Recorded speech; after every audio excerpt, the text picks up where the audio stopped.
In this video, we're going to explain the Part Submission Warrant, or PSW, which is a key document in the PPAP process. So, what is a Part Submission Warrant? A Part Submission Warrant, PSW, is a formal document used to confirm that a part meets all design, quality, and customer requirements. It shows that the part is approved for production and that the supplier can consistently manufacture it to specification. Let's go through step by step how to prepare a PSW, with examples. Step 1. Determine key data. Collect all relevant part, customer, and supplier information to ensure traceability and clarity.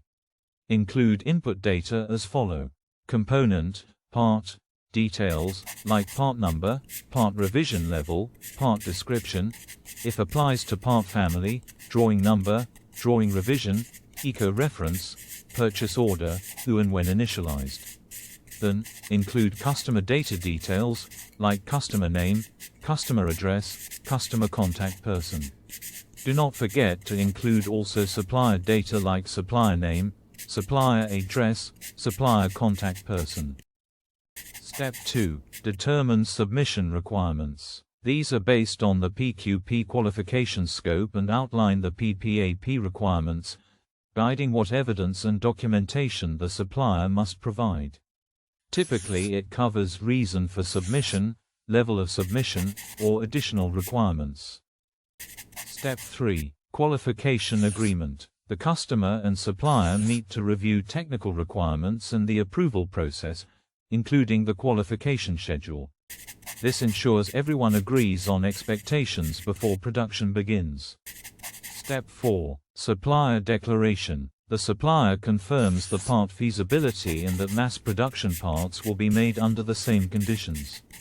If any conditions cannot be met, they are noted in the remarks section. Step 5. Finalize. After the supplier provides the declaration, the customer reviews it. If everything is correct, the PSW is signed and approved, and further approval activities are carried out. So, what are the benefits of using a PSW? Confirms part meets design, quality, and customer requirements, provides formal approval before mass production, ensures traceability and documentation for audits, reduces production risks and miscommunication between supplier and customer, supports faster PPAP approvals and compliance. Thank you for watching. If you found this video helpful, please subscribe to our channel for more insights into quality and process management.